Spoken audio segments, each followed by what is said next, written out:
저는 지금 요 단계를 가장 중요하게 생각을 해요. 왜냐면은 요 과정이 순수한 노가다의 과정이기도 하고, 제가 지금 순수한 노가다를 다 하면은 여러분들이 지금 이거 뒤로 가기를 누를 거니까, 그래서 여기를 좀 짧게 줄였는데, 이거를 잘 하는 것이 조합을 잘 할 때 제일 중요한 거거든요.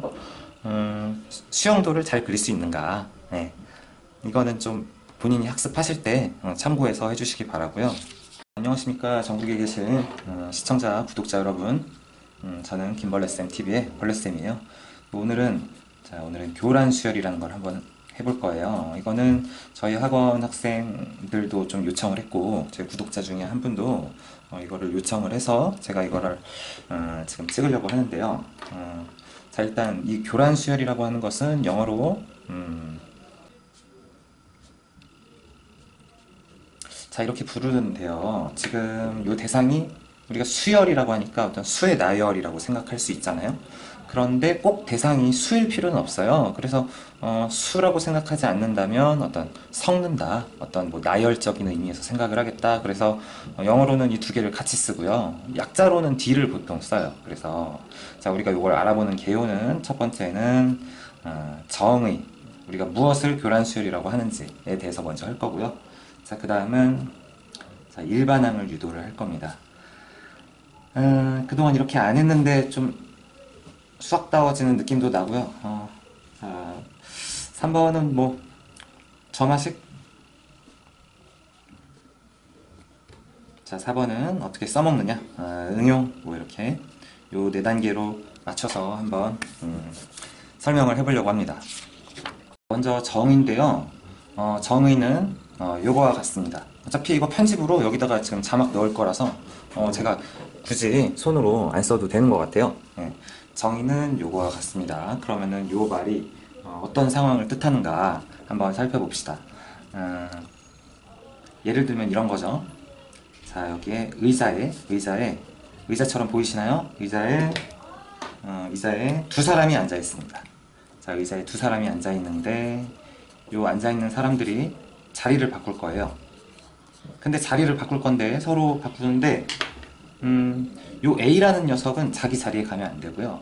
B도 원래 있던 자기 자리로 가면 안 되는 거예요. 그러면 얘네들이 자리를 바꾸는 방법은 몇 가지일까요? 너무 자연스럽게 몇 가지라고 지금 머릿속에 떠오르시죠? 그러면은 우리가 이것을 두 명일 때 경우의 수가 한 가지다. 이렇게 이야기를 할 수 있습니다. 그렇죠? 자, 그러면 세 명이라고 합시다. 자, 이렇게 세 명은 어떻게 해야 되나? 자, 이렇게 세 명이 그러면은 자리에 앉아서 이제 자리에 다 같이 서는 거예요. 일어서서 자리를 다시 바꿀 건데 이 세 사람이 모두 자기 자리에 가면 안 돼요. 단 한 개의 구성 요소도 원래의 자기 자리에 가지 않는다. 그렇게 하기 위해서 만약에 요 사람이 요쪽 의자로 갔다고 칩시다. 그때 요 사람도 요쪽으로 갔다고 한번 생각을 해볼게요. 그러면 자, 여러분들이 이 사람 입장이라고 생각을 한다면 화가 나죠. 왜 화가 납니까? 본인이 갈 데가 없잖아요. 야, 우리 다 자리 바꿔야 되는데 니네 둘이 그렇게 자리를 바꿔버리면 난 어떡하라고. 장난하니 지금? 이렇게 할 거예요. 그렇기 때문에 이런 문제점을 해결하기 위해서 두 번째 사람은 어디로 가야 되냐면은 자, 이 상황에서 두 번째 사람은 지금 오른쪽에 있는 사람의 자리로 가는 것이 강제화 되고요. 그럼 오른쪽에 있는 사람은 어디로 가겠어요? 자연스럽게 이쪽으로 가겠죠. 자, 그러면 이때 경우의 수라고 하는 것은 3명일 때 경우의 수는 요 첫 번째 사람이 지금 여기 자리에 갈 수도 있지만 첫 번째 사람이 요 자리로 갈 수도 있으니까 두 가지예요. 자, 요 상황이 잘 이해가 되셨나요?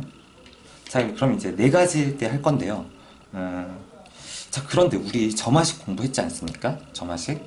자, 우리가 그러면 이것을 두 명일 때 규칙을 D2라고 해보고요. 세 명일 때 규칙을 D3라고 할게요.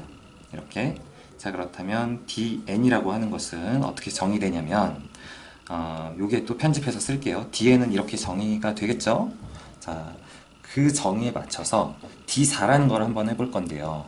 이걸 다 의자로 그리지 않고 이번에는 숫자로 해보겠습니다.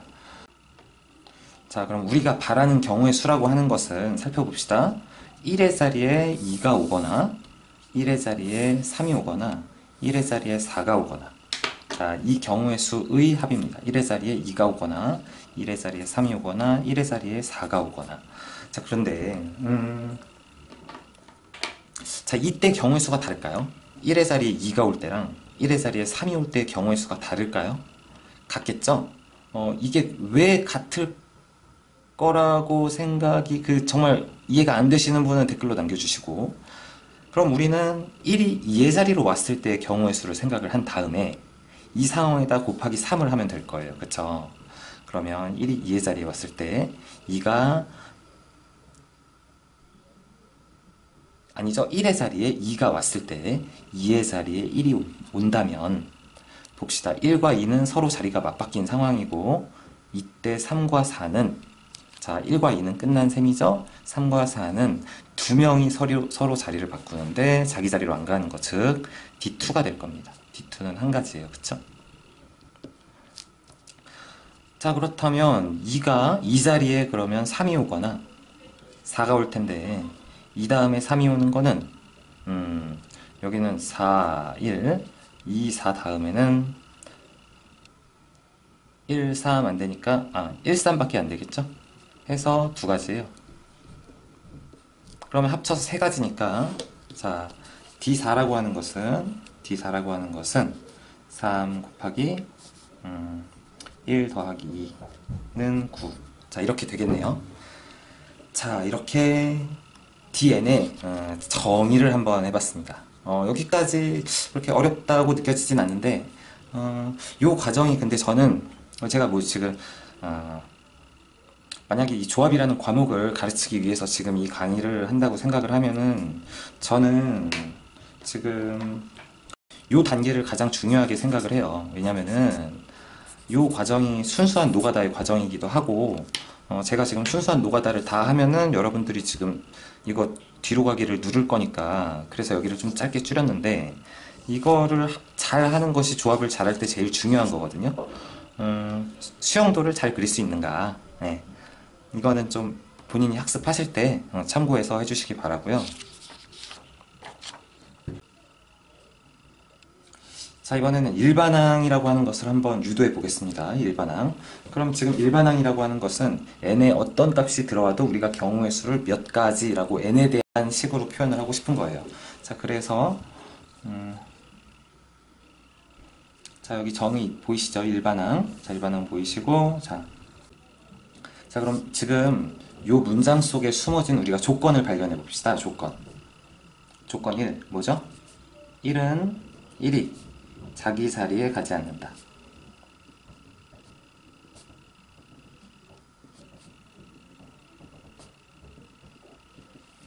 두 번째, 2가 자기 자리에 가지 않는다. 세 번째, 3도 자기 자리에 가지 않는다. 이렇게 쭉쭉쭉쭉쭉 해서 자, n-1이라는 녀석도 자기 자리에 가지 않는다. 자, n도 자기 자리에 가지 않는다. 지금 여기에 써져 있는 말은 조건 n개를 담고 있는 구조예요. 그렇습니까? 1이 자기 자리에 가지 않고 2도 자기 자리에 가지 않고. 자, 그러면 제가 드디어 카드라는 걸 또 내가 또 유튜브 인생에 카드를 쓰는구나. 자, 여기다 카드라는 걸 한번 띄울 테니까, 자, 여기서 포함 배제 원리를 모르시는 분은 여기 카드 가서 한번 보시고 오세요. 자, 여기 그러면은 마저 하겠습니다. 자, n개의 조건을 동시에 만족시키는 대상을 구할 거예요. 이걸 왜 포함 배제를 하냐? 생각해보세요. 여기서,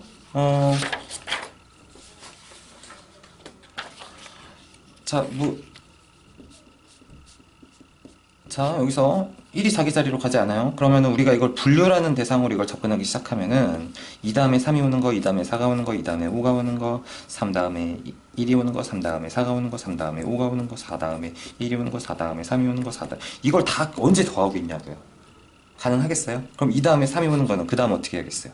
그 다음에는 1, 그 다음에 1, 5, 4 이걸 다 일일이 세야 된단 말이에요. 그러니까 우리는 이걸 분류라는 작업을 통해 요거를 전체 대상의 개수를 구한다는 게 너무 어렵다는 사실을 인식하고, 자, 이거를 포함 배제 원리라는 걸 이용해서 한번 해볼까 합니다. 자, 요 조건을 보셨으면, 자, 그러면 본격적으로 해보겠습니다. 자, 우리가 원하는 경우의 수를 살펴볼게요. 경우의 수라고 하는 것은요, 전체 경우의 수에서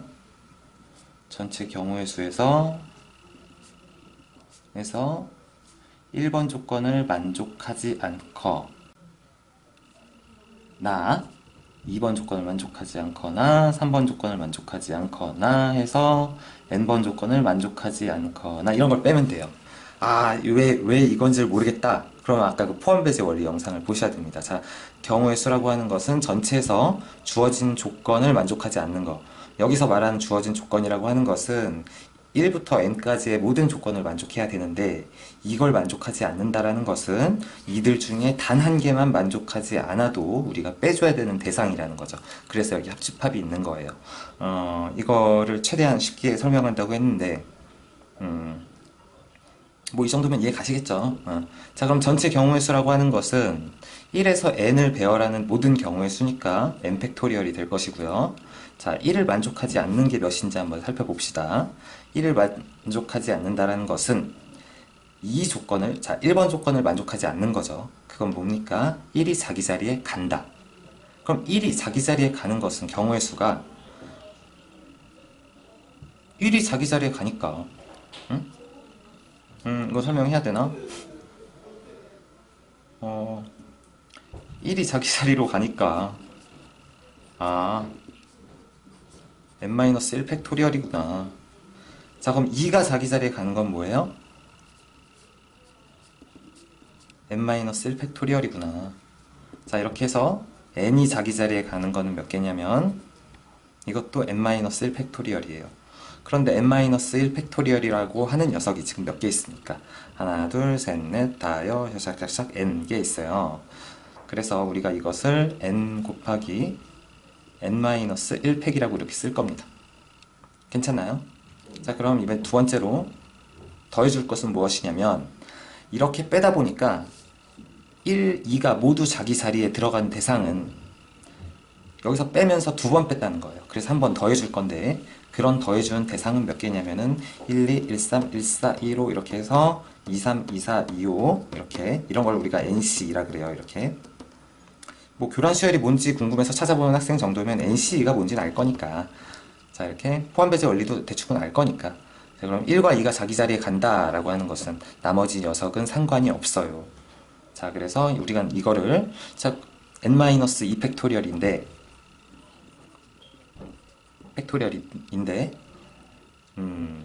요런 대상은 NC 2개가 있어요.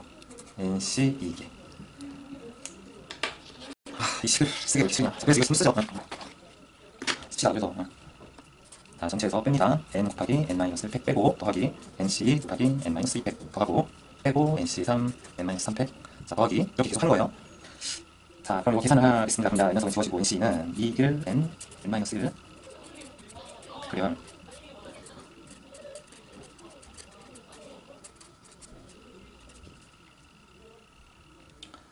자, 이렇게 될 것이고 알아서 편집할게요.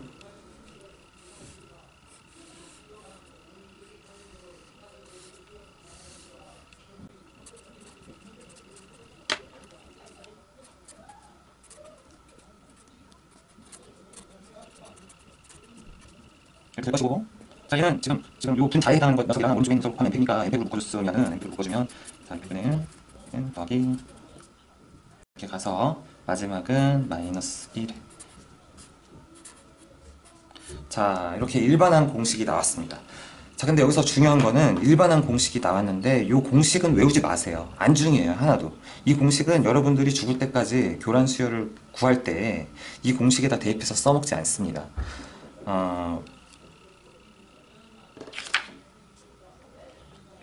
그럼 안 써먹는데 왜 이걸 하느냐? 일반항 유도를 왜 합니까, 선생님? 제가 잘난 척 하려고 그러는 게 아니라요. 지금 이 교란 수열의 일반항 구하기가 이해됐느냐 마느냐가 자, 우리가 포함배제 원리를 이해했느냐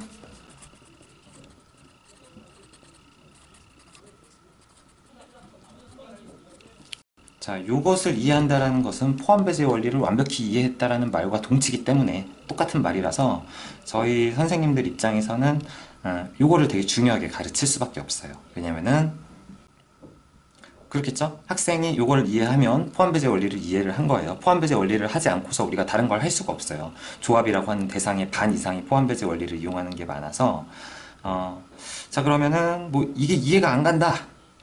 그러면 제 근데 학생들 같은 경험상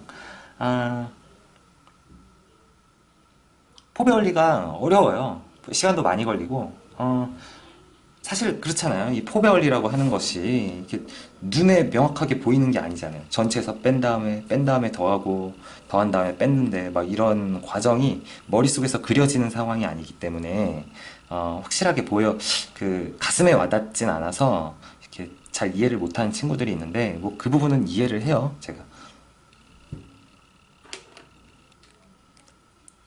결국은 좀 미안한 말이지만 이건 원리이기 때문에 어느 정도는 원리를 좀 받아들여 주고 마음을 열고 좀 외워주는 방법이 필요하다 뭐 그 정도로 말씀드리겠습니다. 자, 다음 걸 이해하기 위해서 자 여러분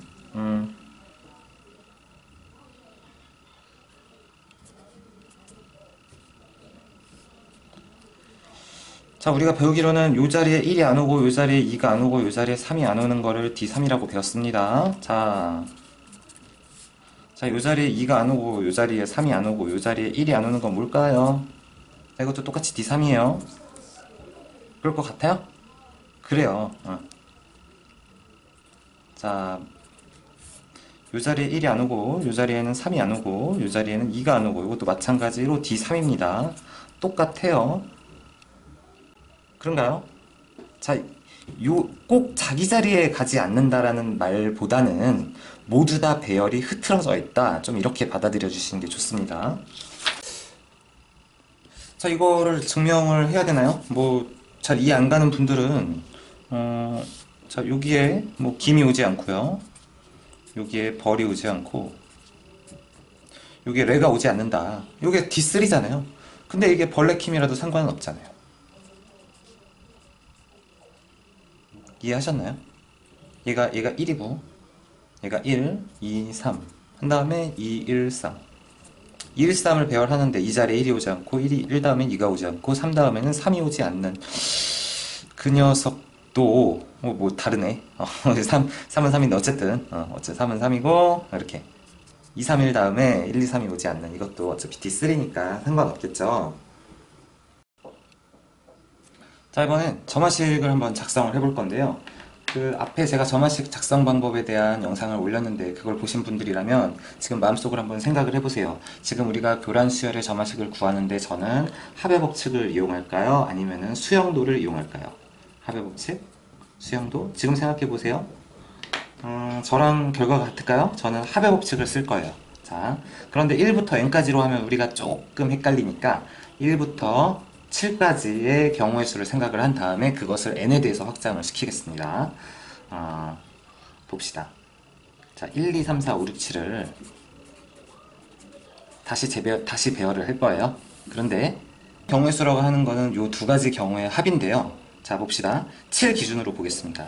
자, 요 7이 어디론가 갔을 때 자, 7이 그럼 6으로 갔을 때 6이 7로 오는 거예요. 이렇게. 그럼 지금 6과 7이 서로 맞바뀌었죠. 이런 경우가 있을 것이고 두 번째는 7이 6으로 갔을 때 서로 맞바뀌지 않는 거예요. 이렇게. 경우의 수는 두 가지겠죠. 자, 1에서 7을 배열하는 경우의 수를 생각을 할 겁니다. 1에서 7을 배열하는 경우의 수라고 하는 것은 7 기준에서 생각을 했을 때 7이 6으로 갔는데 6도 7로 왔다. 서로 맞바뀌거나 서로 맞바뀌지 않거나 둘 중에 하나죠. 자, 그러면 이때는 1에서 5까지의 경우의 수니까 자, 1에서 5까지의 경우의 수니까 얘는 D5가 되고 7이 갈 자리를 선택해주는 경우의 수는 6가지가 돼요. 그래서 얘는 6 곱하기 D5가 되고요. 불안하다 불안해. 불안하다.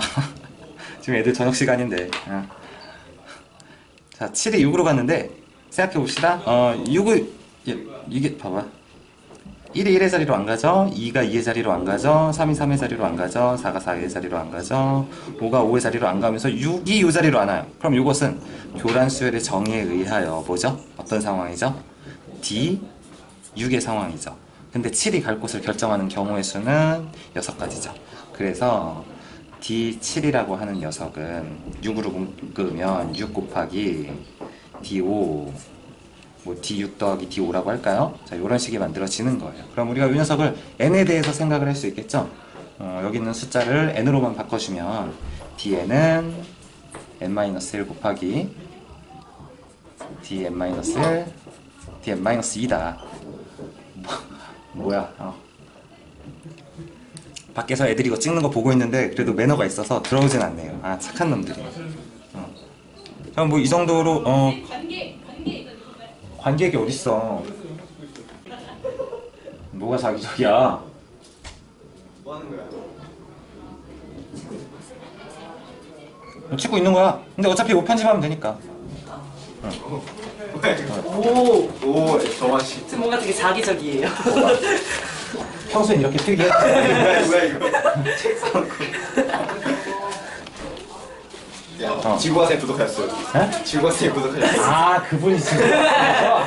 진짜. 그래서 저희가 들어가 보셨잖아요. 다 들어갔는데 이거 뭐야? 걔가 원래 친구애니요? 케이크가 우리 집.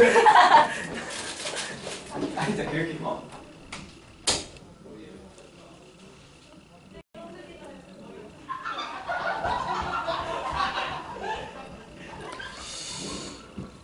자, 그럼 이거를 어떻게 써먹냐?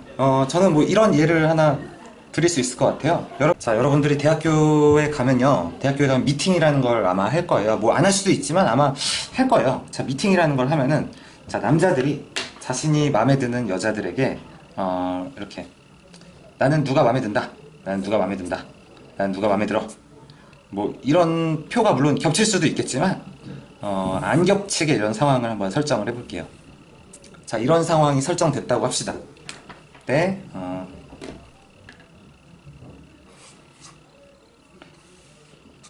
여기 있는 당신이 이때 한마디를 합니다. 당신은 한마디를 해요. 뭐라고 하냐?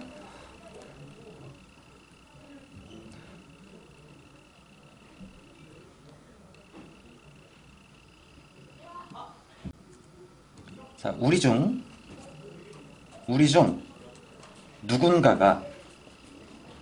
누군가가 짝이 될 확률은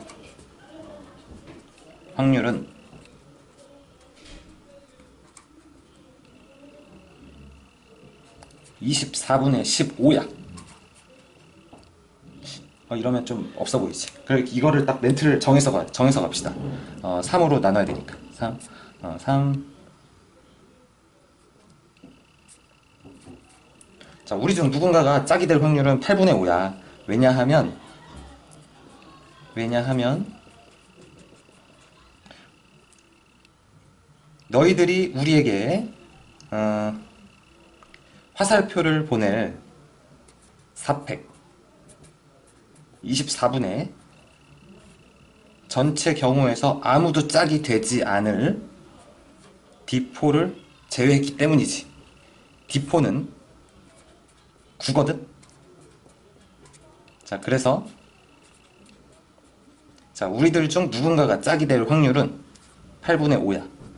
물론 너희 여자들이 우리 남자들에게 겹치지 않게 표를 행사한다는 가정의 말이지. 자, 이렇게 대사를 딱 치는 거예요. 이 대사를 딱 준비했다가. 그러면은 그럼 아주 효과가 좋겠죠? 그게 뭔 개소리냐고요? 그럼 짝이 안 된다고요? 여러분 착각하지 마세요. 어차피 요 대사를 치나 안 치나 여러분들은 짝이 안 돼요.